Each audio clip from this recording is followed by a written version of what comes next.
So we are going on over 2 years since Jake Paul signed with the PFL back in January of 2023. And of course, since then, people have been wondering, when is he going to make this move to MMA? And when he does make this move, who is going to be his opponent? We've seen him make ridiculous callouts, like calling out fights that will never happen against Canelo Alvarez and just recently against Anthony Joshua. He has shown interest in wanting to participate in MMA fights with Nate Diaz and possibly even Mike Perry, but nothing has ever really materialized, and it seemed as though Jake Paul's MMA career may have ended before it even began. But a very interesting development has just came out, in which none other than Alexander Usyk, the undisputed heavyweight champion of the world, seems as though he might actually be interested in an MMA match with Jake Paul. Usyk's team came out and stated that Daniel Dubois, of course, is the #1 priority right now, but after that they are willing to see what opportunities open up, and they think it will be interesting if Usyk were to step in the cage up against Jake Paul. Now this came out of freaking nowhere because Jake never really mentioned Usyk's name.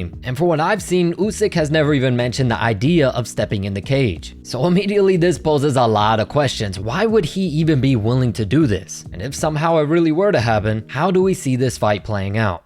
Well, the first question is, why is Usyk doing this? Why would he be willing to do this? And I think the answer is pretty simple and it's pretty plain. It's right in our faces. If he beats Daniel Dubois, what else is there for him to do? I mean, it's pretty clear. If he goes out there and loses, he has the trilogy. He just rematches Daniel Dubois, and then we'll have to wait and see what he decides to do then. But if he beats Daniel Dubois, who is left out there for him? He's beaten Anthony Joshua twice. He's beaten Tyson Fury twice. Deontay Wilder is...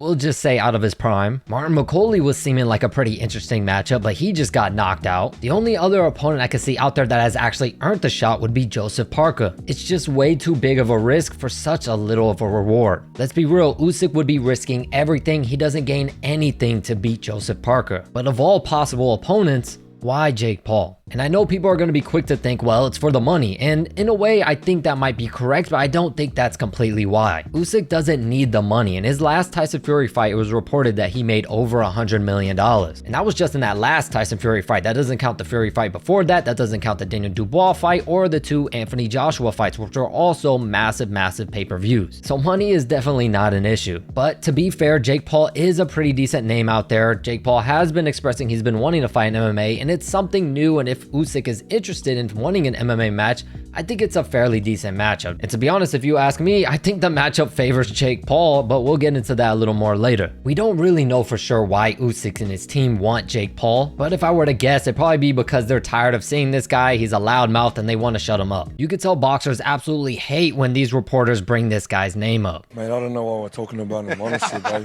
I'm chasing world titles up here. I'm waiting for a unification phone call, so fuck him.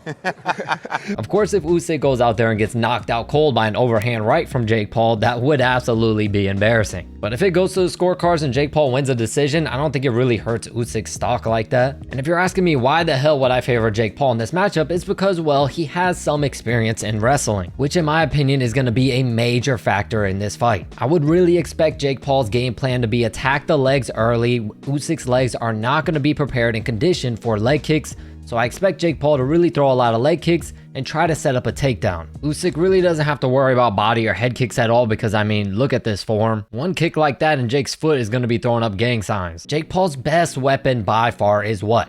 The overhand right. And not only can he use his overhand right to set up the takedown, but he can also fake the takedown to set up his best shot. Jake is going to want this fight in MMA because he's not going to want it to be a boxing match. He's going to turn it into a wrestling match. And as we know in his boxing fights, they're practically wrestling matches as is. So I see Jake Paul engaging in a lot of clinch exchanges, possibly pushing Usyk up against the fence and then trying to level change and get a takedown and wrestle, maybe work for some submissions. I have no clue what's in this guy's arsenal, but once they get to the ground, it'll be interesting to see what he does. I think Usyk's strategy is going to be more tailored to keeping the fight on the feet, using that footwork. He's definitely going to have the better endurance as well. And with those small 4-ounce gloves, probably catch Jake on the feet and finish him on the ground with some ground and pound. But the reason why I say Jake has a leg up in this matchup is because he can always bail himself out whenever he gets into some trouble by just bulldozing forward and forcing some clinch exchanges where he can be in much less danger and catch a little bit of a break. It's really hard to say who is going to gas out first. Of course, Jake Paul is more of the easiest answer to try to guess, but MMA cardio is completely different from boxing cardio. MMA is more of a sprint, whereas boxing is more of a marathon. In boxing, you can take your time, feel your opponent out for a few rounds, go back to the corner, get some advice. Whereas in MMA, you're more so forced to make adjustments on your own. In MMA, you're more so taking those rounds and turning them into minutes. You're more so feeling out for the first 2 to 3 minutes, because only in a 3-round fight, you can't really afford to give rounds away. So of course, off the top of my head, Usyk has the advantage when it comes to endurance, but is it enough to handle the wrestling that Jake Paul is going to be bringing? Because if Jake gets you on the ground or even gets you pressed up against the fence, there's ways that he can seep out that cardio, and it will definitely work because Usyk is not used to it. I think Jake Paul's game plan is pretty obvious of what it's going to be. I just wonder what Usyk is going to bring to the table. How is he going to look in the clinch exchanges? Is his takedown defense going to hold up? And we all know in the lead up to this, Jake Paul is going to downplay himself. He's going to call himself the Disney kid, and he's going to praise up his opponent as it's Alexander Usyk, heavyweight champion of the world, one of the best strikers on the planet, yada yada yada. Just so if Jake beats him, it seems like much more of an accomplishment than what it actually is. Of course, in boxing, definitely don't want to see that matchup. Usyk smokes Jake Paul 10 times out of 10, and hardly without even breaking a sweat. But MMA is a completely different ball game. So I would definitely be interested to see what these guys' game plans look like and what tricks they learn that they could possibly use in there against each other. But let me know your thoughts. Who do you think wins this matchup? Because I think there's a pretty big possibility that it goes down, since Usyk's team seems like they're interested and Jake Paul has been pretty desperate to get somebody to go over to him to that MMA cage. Who do you think wins, and how do you think they get it done? As always, thank you all so much for the support, and I'll catch you in the next video.